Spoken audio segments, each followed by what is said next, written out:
Hi everybody, good to see you coming in from the lobby. I'm going to kick off. Very warm welcome from the team here at Cloud Essentials and also Cognitive Network Solutions. My name's Laura Hill.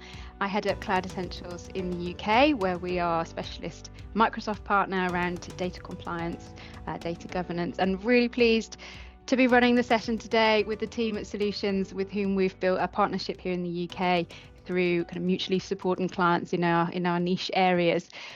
Some very quick housekeeping as your host, just to set the expectations for the session that we're going to run. We're going to have about 40 minutes of presentation with mics off, but please use the chat in Teams and a Q&A channel where we've got integration from Slido.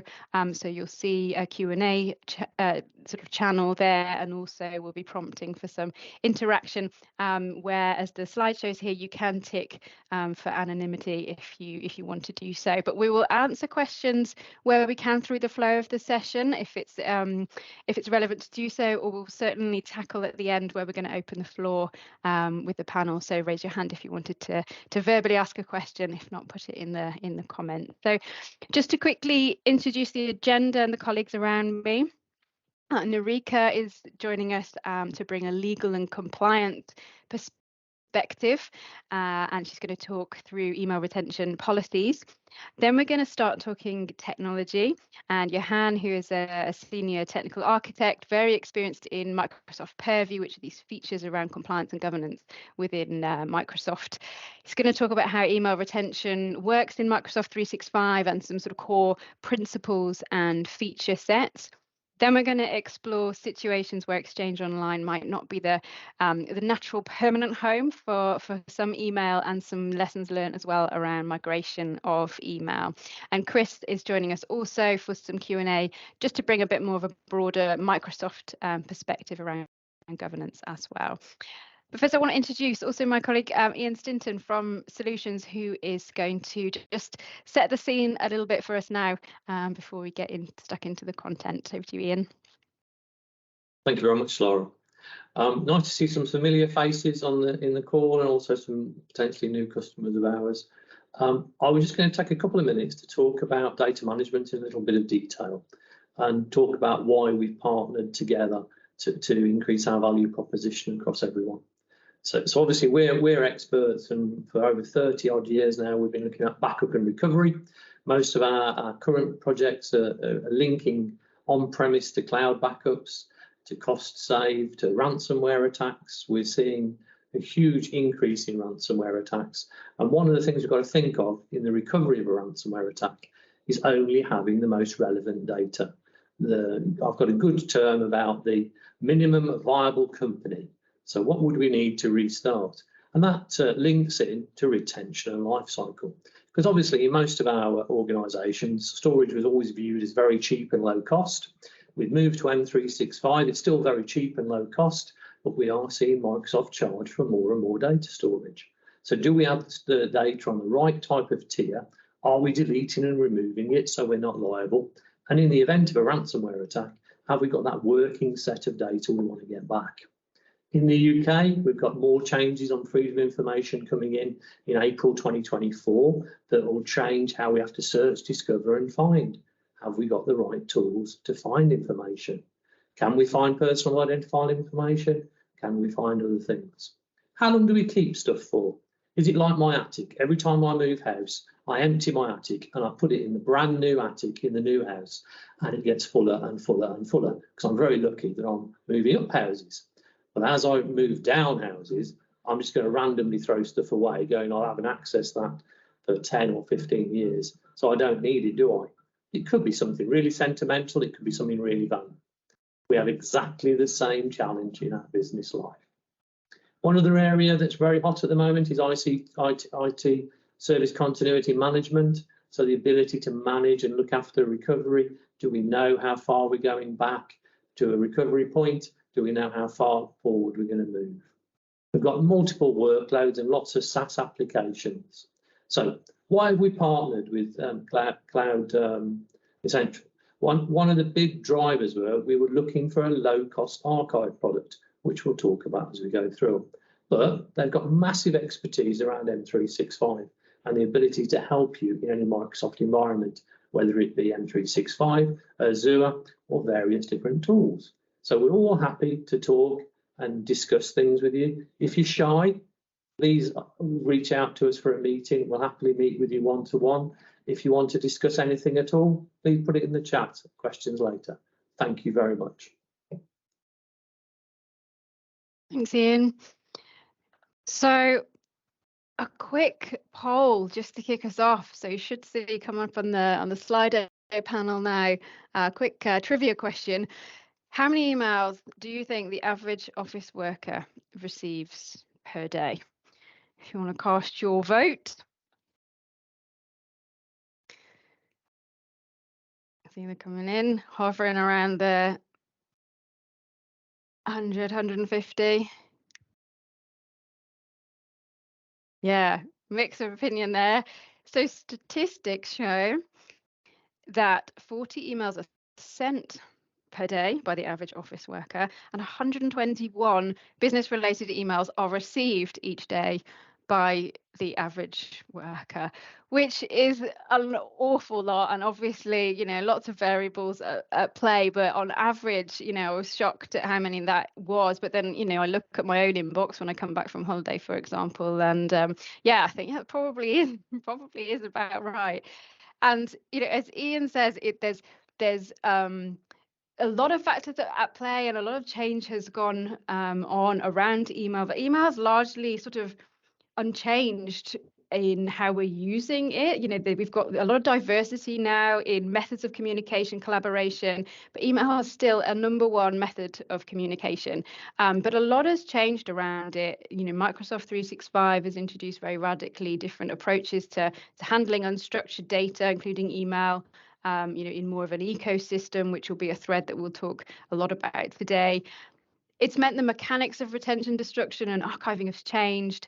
A lot of technology change, as he was saying, around, you know, data security, and that landscape has moved massively. You know, big shifts in consolidation to use native Microsoft technologies and third-party solutions around it in a much more savvy way. But also big external changes, as Ian was saying.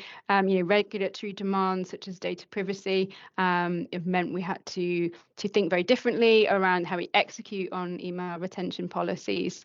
E-discovery seems to be getting more and more complex, and internal skills have changed too. You know, where we perhaps used to have dedicated exchange teams, exchange administrators, you know, more likely to have now multi-skilled sort of teams with more general skills around Microsoft 365 as we kind of consume more as applications. So yeah, despite this use of email being heavy, being you know, constant, the landscape around it has changed a lot. And you know, what we see is IT teams still grappling with issues around retention of email. And of course, these things are easier for IT to navigate if you have a very clear definition from the business on email retention, which is easier said than done, right, Narika? So I'll hand over to you to bring a more compliance perspective.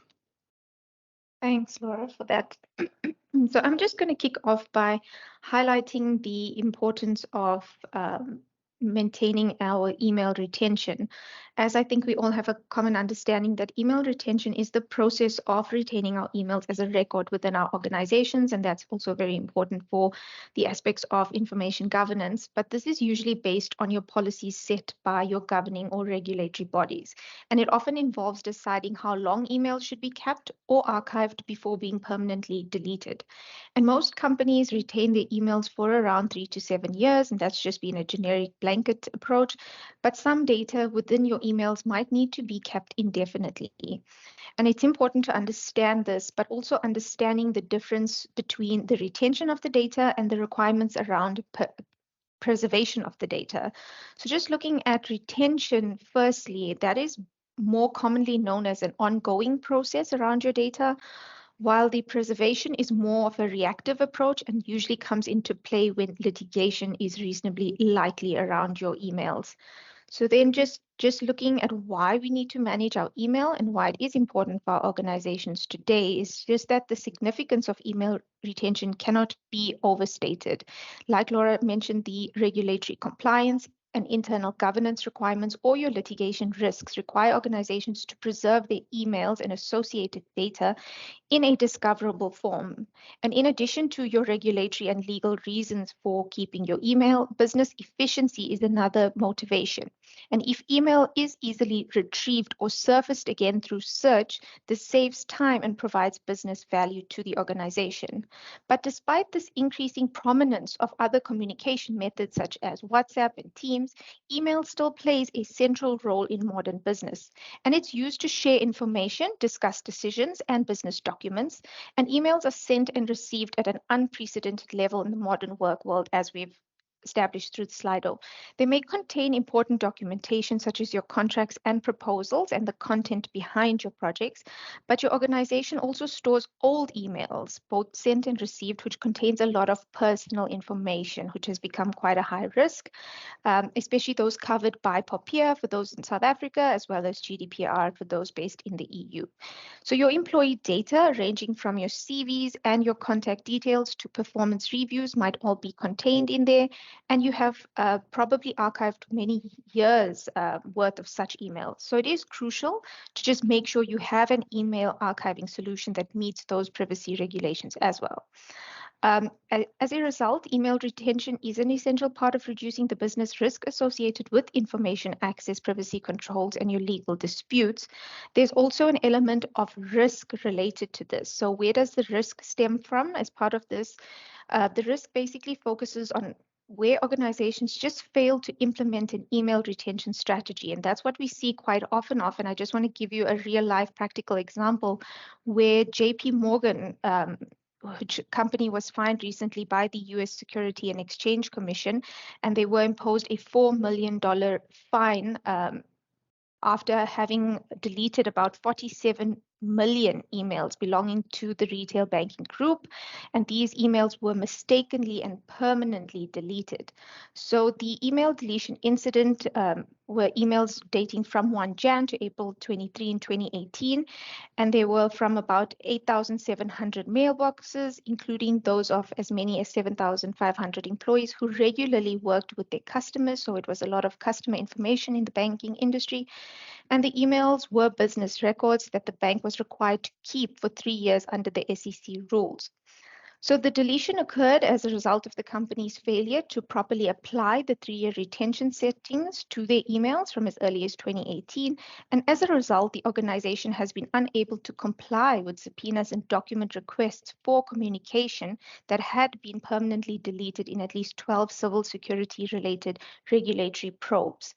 So the bank came out of that saying in a statement that it now takes its record keeping obligations seriously, and they have now taken steps to adopt their own internal procedures to prevent this from reoccurring. So it's important for us to just make sure that our email retention strategies are also in check and covering all of those risk requirements. I'm just going to move to the next slide, and we're just going to have another slide out there before we unpack the challenges around email retention. I just want to pause for a moment and ask the audience to just participate by answering the question around what do you find difficult about managing email retention in your organization? So it's kind of just throwing out certain words or the aspects that you guys have been finding challenging around that.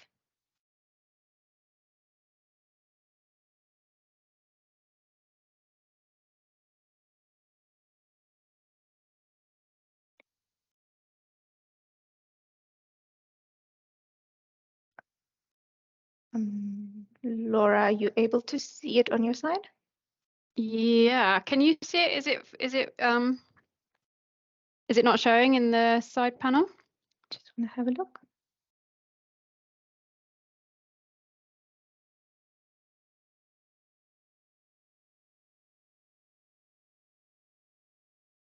Okay, I see that here. Okay, it's come through now. So we've got storage, yeah, clarity on policy, time. Yeah, quite a bit of relevant issues that we're seeing across industries now. So we are going to cover that in the next slide. which I'm happy to move over to. So just looking at why is retention so hard to nail down, especially from a regulatory perspective? So despite the clear benefits that we've discussed now around managing email retention, it can still be a daunting task. But the question remains is why is it such a daunting task? So like some of the answers in the Slido, the sheer volume of emails that organizations deal with daily can make it challenging to manually sort and retain necessary communications. But in addition to this, defining how long your company will keep email communications can prove more challenging than you initially thought. So emails are important documents which need to be retained just like any other business record, but your organization may often use email archiving solutions to ensure that their emails are retained in accordance with these relevant legal and regulatory requirements, which obviously enhance and speed up and make it more efficient to do this. But in addition to the technology, and I think this is a very important discussion, there are other requirements that need to be considered to keep email records compliant before any organization can dive headfirst into what the capability of the technology is. So as we know, we've said that it is a difficult area to manage and there isn't a one size fits all for all industries, but some of the best practice considerations when developing an effective email retention strategy just focus around, firstly, your legal and regulatory requirements. And why do I say this? Because majority of the time when you fail to comply with these laws that are regulating how long certain emails can be retained, you're either met with a penalty or a fine, but worse than that, you are met with reputational damage, and that often has an impact on your customer trust as well. Then just going into the different industry standards, there are often best practices to determine how long emails should be retained within different industries, and we'll unpack that a bit later, but also looking lastly at your specific business needs where operations may need the emails for effective communication and collaboration, and just making sure those are noted and signed off by your highest executives. And then I just want to also touch on, before we move on to the next slide, just looking at the legal obligations to keep emails or where the legal requirements come in. So email retention is a key aspect of information management, a bigger concept, but an organization is often obliged to preserve their emails and electronic documents when it is a party to a legal dispute. But organizations that have been penalized previously for deleting emails received the penalty because they often failed to preserve their relevant or their potentially relevant information after they had been aware of the litigation that was pending. And this could have been reasonably anticipated had the emails been in their custody or their control at the time, and had there been a proper strategy in place. So at any other time, deleting emails is permissible if the law doesn't say otherwise, but a good email policy is that any email message older than 6 months should be automatically deleted. There are tools to manage email retention, and then just noting that these specific tools have become more sophisticated, as Johan will unpack under the technical components. But a modern application in Office 365 does enable your organization to become more granular on the retention policies, because the technology is now able to automate retention and destruction in line with those governance policies that have been put in place. So just to give you some key takeaways here to bridge that gap between the policy and the tech, you just want to start by deciding which are your relevant emails to keep. Again, make sure that's based on a risk or business impact assessment. Choose how long you want to store your emails, again, in line with your applicable laws to your region and industry, but also determine what retention periods make sense for your specific business. And then just looking at determining how you want to get rid of emails, determining the disposition type, and noting that you should dispose of any redundant, outdated, or trivial emails.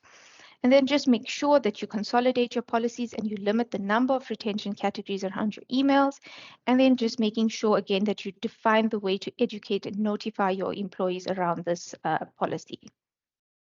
And just moving over to the next slide, quickly just giving you a few practical examples around some of the organizations we've worked with. So most organizations use a more implicit retention policy for email, using retention as a catch-all safety net, ultimately for litigation and e-discovery requirements. This is because it can be difficult to know how you'll need an email for the future. As an example, it could be for an unexpected internal investigation or disciplinary process that could never have been predicted or required by a regulatory or policy requirement. We have a global pharma customer with very different email retention and destruction policies within the same organization, but specific to the various regions they operate in. In their case, they do use a 2-year retention policy with a proactive deletion policy to ensure the forced removal of all emails after 2 years. The EU region specifically enforces a 5-year retention with forced deletion, and the EMEA region has an 8-year retention with no forced deletion. In other words, email will only be deleted after the retention period, but only if all users who have a copy of the email have deleted it manually. And then just looking at a global telco that we worked with, which has a 7-year retention policy in line with their corporate retention requirements, but has an alternate, more restrictive policy on high risk and senior users in the organization.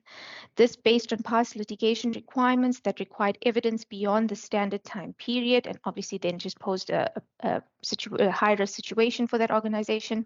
And then many of the legal firms we work with see email as a document that pertains to matters or clients, and these emails are filed and retained in accordance with their classification taxonomy structures that are set up in all their client matters. And then another example from our public sector clients, just working on their retention of emails, which might depend on specific departments, such as their child service departments, or where retention relates more to the role you're working in as a user of the email. But we also seen government organizations have to extend their retention to comply with parameters set out by the government inquiries. And for example, the inquiry into handling the COVID pandemic that obviously then posed an additional requirement to retain that emails for a longer period. Then just moving on to the next slide. An exciting topic here. I know we mentioned that we will be looking at how to prepare for rapid investigations. So what does this mean, and what is this electronic discovery reference model on this slide? So let me take you through a journey on this, what we call EDRM model. So from a legal standpoint, email is one of the riskiest forms of communication for a company, with the vast amount of messages that employees send and receive every day. It's no surprise that the companies tend to mismanage emails and create a variety of legal issues that are otherwise possible to avoid. But we shouldn't fear that, because you can reduce your risk by having a robust email e-discovery solution in place to track, archive, and search for messages during audits and legal investigations. So the role that emails play in e-discovery, is crucial, as they are one of the most common types of electronically stored information that require careful management. And all employees, regardless of their position, from the highest to the lowest, whether it's your CEO or your frontline workers, need to operate with transparency when it comes to email, as any communication can potentially serve as critical evidence during an audit or investigation. That's why you can't just leave this up to individual employees to make these decisions, and you need a dedicated strategy with clear rules, policies, and guardrails. So again, then just to get started on this EDRM model, it is important, and I just want to highlight that everyone attending this webinar today should focus on familiarizing themselves with this model. And what this model does, basically, it outlines the stages of the e-discovery process, which includes collecting information, identifying, processing, analyzing, preserving, and ultimately archiving your electronic stored information. It's a great starting point for any company looking to define an internal process, and commonly used by our legal and forensic teams to guide their e-discovery processes. But modern e-discovery is complex, but this framework is a useful tool for any organization just looking to get a handle on its electronically stored information, such as your emails. Just want to quickly highlight, not into too much of detail, just looking at the stages of the model as it relates specifically to your email. When it comes to email and legal matters, there are several stages to the EDRM process. It goes without saying that if legal teams are going to be able to effectively process electronically stored information, this information first needs to be captured and stored properly. That is the first block then that speaks to information management. And with this in mind, the EDRM places great emphasis on information governance, the comprehensive management of data through set procedures, processes, and policies, and this includes your emails. The identification stage helps pinpoint relevant electronic information for any case, whether it be legal or forensic, and preservation is next, just ensuring that the evidence is not tampered with or destroyed. After that, the collection stage just helps the legal teams collect and present the key pieces of evidence in a defensible manner, including your emails. And then processing comes next, followed by review and analysis to fully understand the evidence. Lastly, we just have production, which involves making the evidence usable in formal legal proceedings, and then just making sure you are able to present that in a digital format as well. So just moving on to the last slide of my area. So just want to quickly highlight the e-discovery use cases and pitfalls, the common ones that we see. As more and more content is generated in email and Office 365, the requirement for a coherent e-discovery solution that can support a custodial-based search across the archive and live content is critically important. So just some of the common e-discovery use cases, the content within our emails is being retained in an immutable format. What does that mean? All data in the system must be discoverable and none of it can be destroyed or altered. And even during any migration requirements, it is important that the migration process has maintained the chain of custody to protect its evidentiary value. So most of the common e-discovery requirements we see are for early case assessments, specifically for legal and forensic investigations, where it is important that a relatively simple process allows you to get down to only the relevant information in a fast and inexpensive process. Another example is that of your data subject requests and review of content before leaving an organization during divestitures, which are your mergers and acquisitions. They also follow this requirement, but they usually require some sort of review and analysis to ensure the correct data, such as your emails, is transferred to third parties, such as your external legal counsel that may be involved in that process. In the days of the availability of your more simple text-only search tools, we saw e-discovery requirements for missing knowledge and information. This is becoming less common now with the advent of cognitive search and reasoning in enterprise search, compliance, and knowledge management tools. And a platform like Office 365 can facilitate these use cases. And it is important that an email archive or other file repository that contain corporate documents and knowledge can be accessed by these tools to release the value of the information, or just lock it down with information retention labels based on the sensitivity of the content. Then just quickly to highlight the common email e-discovery pitfalls, I think this is an important takeaway as well. Like we've been discussing, managing your email and retention can be tricky, and unfortunately, many companies fall into common pitfalls that can lead to serious legal consequences. So let's just take a look at a few of them and how to avoid them. First, mentioning just the deleting of emails. While it may seem like a good idea to get rid of emails, it can be risky to do so without checking with your internal legal teams as well. Deleting emails could potentially destroy or modify sensitive information that could be damaging in a court case or for media requirements. Instead, it is best to have a policy in place for email retention and to just be cautious about issuing deletion orders around that. Another common issue is just losing track of emails. And what does this mean? This often happens when employees use personal email addresses instead of the company accounts, which can make it difficult to detect and produce the electronic information in court.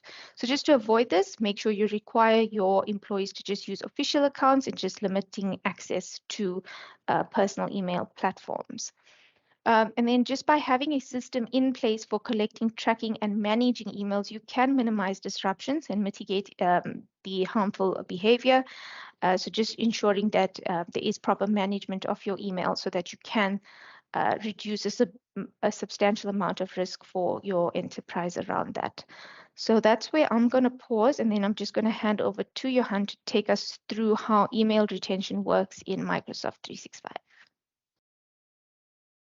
Thank you very much, Nerika. If they translate your policies and requirements, like Nerika mentioned, into the technology, I think there's few key items to understand with how retention works in Exchange Online. So the first one is move to manage versus manage in place. And move to manage was, in the years gone by, the default for retaining email by moving content to a external storage location, where this is not necessarily the requirement anymore with systems like Office 365 that utilizes a in-place management solutions for retaining content that is received or created in these platforms. Move to manage platforms and archive retention platforms is still required for solutions and email services that is not supported by Office 365 and the retention capabilities in there. An example of this is high volume of system or invoice server or invoice generating systems that utilizes Exchange Online to relay email out and requiring those emails to be retained outside of a licensed mailbox. The next item is retention and disposition policies versus legal hold. I think when Office 365 became popular, a lot of organizations driven by IT resources opted to just enable legal hold for all their mailboxes rather than implementing proper deletion or disposition policies because it was more complex and more involved process to implement from the start. But it's really a risky approach where an accidental removal of a legal hold from a mailbox can accidentally delete mail and content that should have been retained because legal hold essentially bypasses and overrides all other retention disposition holds that applies to a mailbox. So really utilizing those two versions of hold for its purpose is key to the success of your data retention within Exchange Online. Data immutability is really key to the manage in place solution, and with Office 365, Microsoft guarantees the immutability of data when under a retention policy applied to a mailbox, and that is achieved by utilizing functionality built into Exchange Online called the recoverable items folder, or the RIF, but more on that in the upcoming slide. And then lastly, just the difference between Exchange Online retention or MRM policies and then purview or compliant retention policies. I think we still see a lot of clients confused by these two, and Microsoft doesn't help with their constant renaming and copying of the same name for different functions, where they call MRM retention and purview retention virtually the same. But MRM retention is more for a mailbox hygiene, and as recommended by Microsoft, that it should only be used for moving content from a primary mailbox to an Exchange Online archive mailbox, so that the mailbox size is managed and doesn't exceed the limits. Whereby then purview retention is really where you ensure that the data is retained for your legal and compliant requirements. You can move to the next slide, please, Laura. Key to also understand how retention works in Exchange Online is the full life cycle flow. So when you need to translate the policy, you need to understand how retention and specifically deletion works in Exchange Online. So on screen, you can see two main paths that applies to retention policies where there is automated disposition or deletion actions set at the end of the retention period. So the top path, number one, is the life cycle of an item if a user deleted an item from their mailbox. So it will be moved and a copy will be created in a subfolder within the recoverable items folder. And while that item is not visible to the end user via their mail clients, it is still e-discoverable and exportable through the Purview e-discovery functionality, as Nerika mentioned. Once the retention period then is passed and the auto deletion action is triggered, it still goes through the built-in Exchange Online deleted item cleanup process, where by default, deleted items is retained for 14 days. This can be extended to a maximum of 30 days before permanently the item is purged.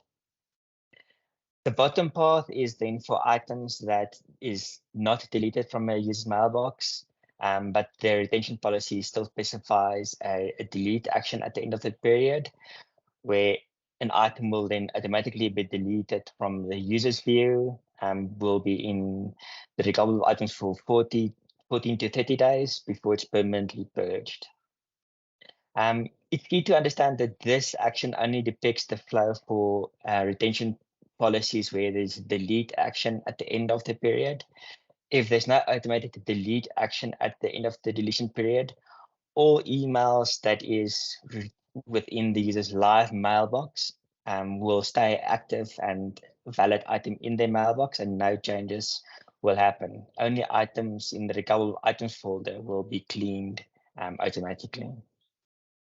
Please move on to the next slide, Laura. Another key point to understand is the overall principles of retention within Microsoft 365 and specifically Exchange Online, where the current design principle implemented by Microsoft is that retention always wins over deletion, and that regardless of whether it's implicit retention implemented by a retention policy or explicit retention that's implemented by a label on an email or file. And understanding the flow of when an item will be deleted and not deleted is key to adopting your technology or your policies into the technology implementation to ensure that you achieve your goals of when sensitive personal information is required to be deleted after a set period of time, you implement the correct retention, the correct combination of retention labels and retention policies to fulfill that need. I think before we go on to the next slide, a quick slider, I believe, before I go into the next feature. So just want to get the gauge of what do you currently do with leaver mailboxes when users leave your organization. Do you keep the mailbox active? Do you export it to PSD? So please vote on the slider and then I'll jump on to the next slide.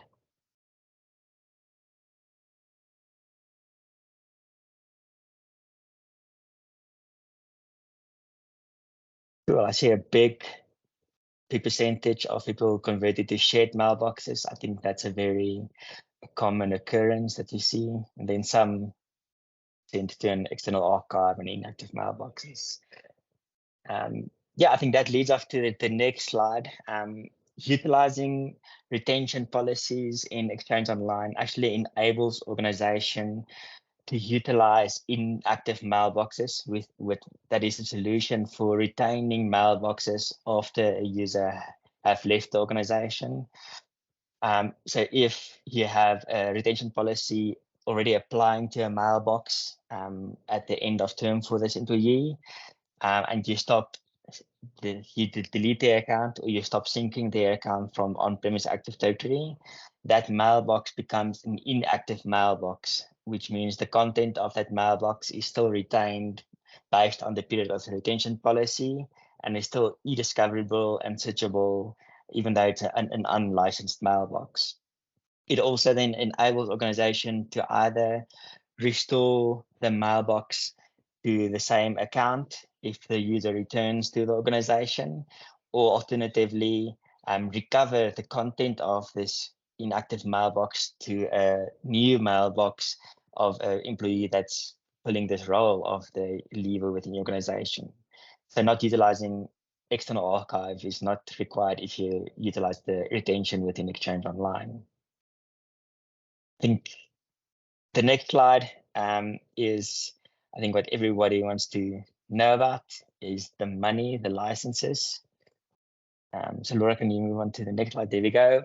So yeah, retention within Exchange Online is a premium feature, and that's why it is included in the higher SKU licenses.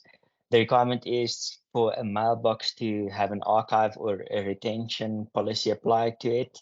The mailbox user needs to have an Exchange Online Plan 2 license, which is included in the listed license SKUs.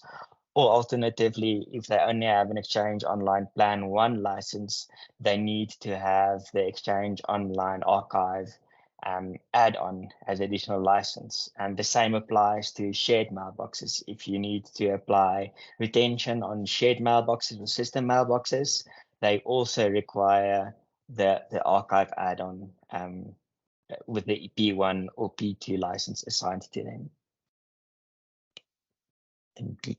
Then the last email is just what happened to journaling. Microsoft, with the adoption of Exchange Online, have stopped the support for utilizing journal mailboxes within Exchange Online, which is a method of sending an envelope journal item, essentially a copy of the original email to external storage. We still see this a very popular solution for retaining email, but there certainly some of the third-party solutions, whether they are on-premise or cloud SaaS platforms, comes with definite challenges around cost of exporting your data from them, or changing to a different platform, or even just moving to a new solution in the future. So yeah, I think that's me for now. I'll hand over back to Laura to discuss better options for hosting email outside of Exchange Online for the unique cases where Exchange Online retention doesn't meet your requirements. Over to you, Laura. Thanks, Johan. Yeah, so as you've shown there's a lot of sophisticated features for managing email, but there does still remain email that needs managing perhaps outside of Exchange Online. And we see this a lot with legacy data, perhaps from organizational change like acquisitions, divestitures, or technology change from third-party email archive platforms that have perhaps become end of life or are too costly to maintain, or SaaS email platforms, the likes of Mimecast, perhaps that are maybe less of a good technology fit or commercial fit, creating for many of our clients these sort of islands of data upon export from them, or perhaps PST collections or email from other sources. And as Nerika and Johan have discussed, the Exchange Online approach is custodial based. If there's not a live user account to which the email relates, that email has a difficult job sometimes of finding a home, a permanent home in Exchange Online. And email relating to users who've left or have no current association with your Microsoft 365 tenant or journals, they do need thinking about separately, as does email as it ages beyond the point of being deemed operationally relevant within Microsoft 365, or perhaps you're defining that by age, or perhaps by functional areas or projects that have perhaps expired. And these application mailboxes or more sort of operational feeds like billing, sometimes these very functional mailboxes can churn huge volumes of email traffic, and often the email is perhaps low operational value and very static, but the business deems it worthy of preservation. And what is a modern Microsoft centric approach to doing that? And we see growing demand in the market for a means by which an organisation can retain legacy email and overspill, for want of a better word, from Exchange Online, but in a way that complements their Microsoft 365 direction of travel and certainly doesn't duplicate it or work against it. And we see that demand for data autonomy, a desire to manage your own data in your own data regions, in your own environment, without being locked in by vendors, and to be able to preserve immutably and execute on retention and destruction policy in a defensible way. And when the need arises to then be able to access that data via discovery, those early case assessment, that workflow that Narika talked to in the EDRM model, perhaps for DSAR, or that ability to produce the email efficiently further downstream, all the while being cost efficient. We come into this conversation all the time, to have all these abilities without tying up disproportionate amount of IT budget for what is typically very dormant data, but potentially very critical to preserve, because it could be high value very quickly in a litigation situation. So that's what we see, and for many organizations we work with, Microsoft Azure has become a very logical place for the preservation of data, and that's why we recommend and we've therefore responded to the needs of our clients in delivering a solution called Content Preserve that sits on top of Azure. And the reason Microsoft Azure is a very attractive place for this email is that typically it's already being used. It's highly available with that built-in redundancy and typically already in play in an organization and architected against your requirements. And you can get those Microsoft assurances around security and centralized governance controls. And it's scalable, to cope with that gradual and exponential growth of volume of email, but also potentially that very acute ramp up that you might need in compute if your e-discovery team needed to kick into action for a high intensity search and production of email. It's very accessible and cost efficient when you manage the storage and the tiering of it.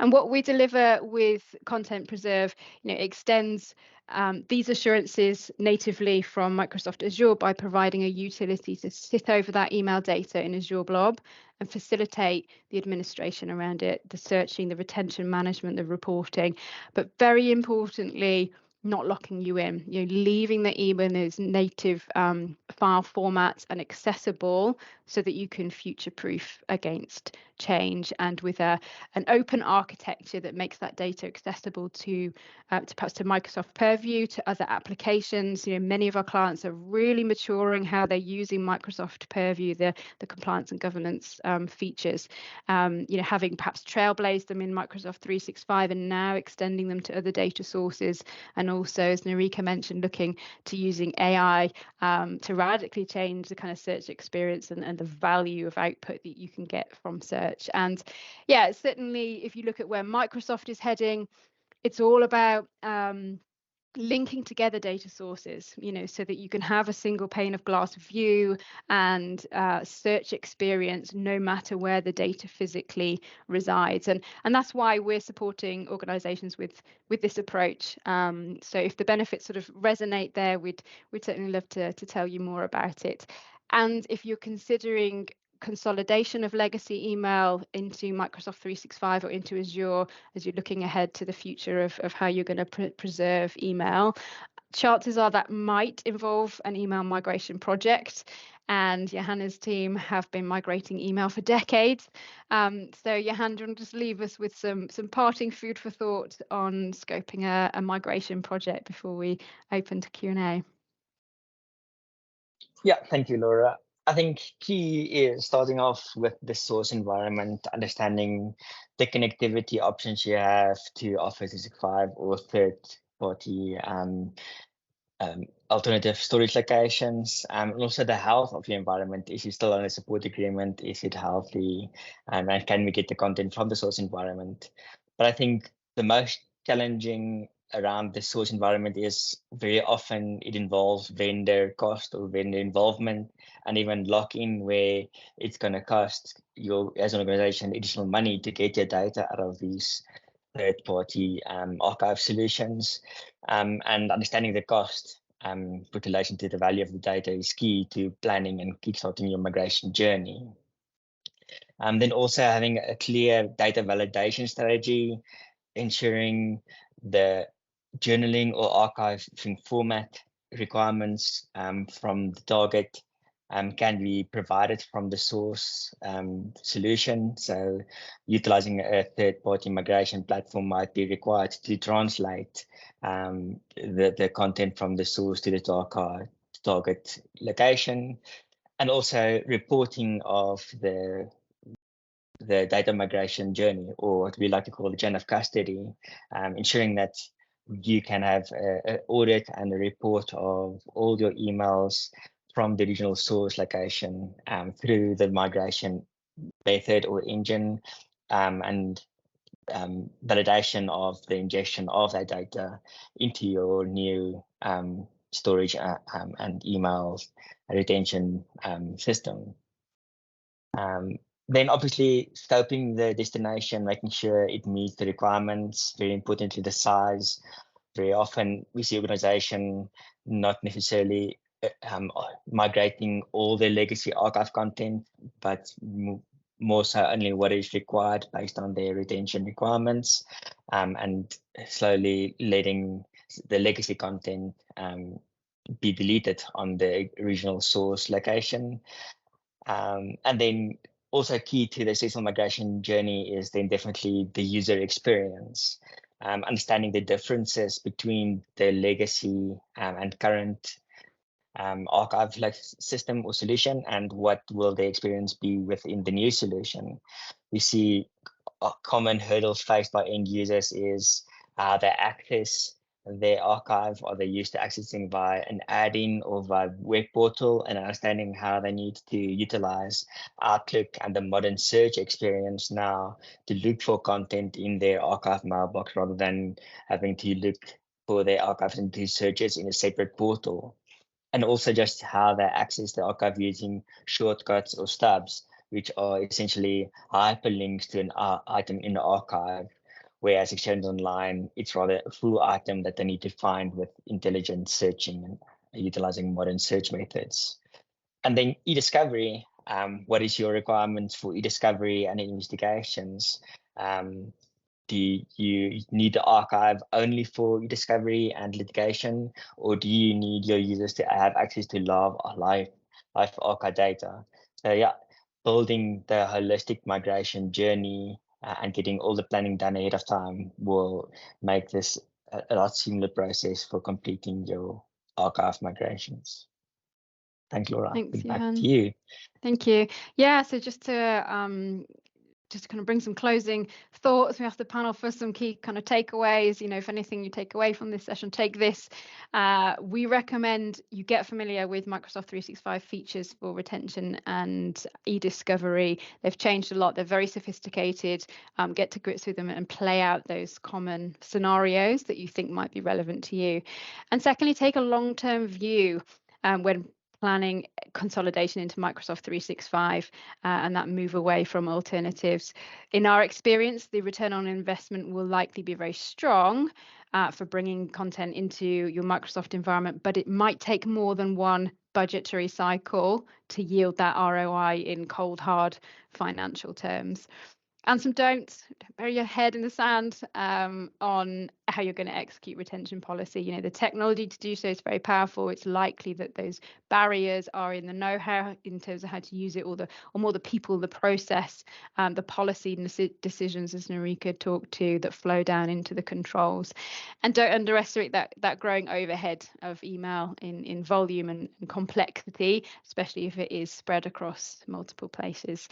And if it would be useful to have a review of your email retention strategy with us, we offer a 1-hour workshop at no charge to benefit from our experience really in a conversation, to take a bit of a bigger picture view of your current approach, benchmark against some best practices, and ultimately leave you with some recommendations to think over. So thanks for joining today. We'll open up for some Q&A now and stop the recording. So if anyone wanted to voice anything, they certainly can, and we will follow up with an ebook that we have produced with some hopefully useful content around this theme and the recording of today. So thanks for listening to the presentation.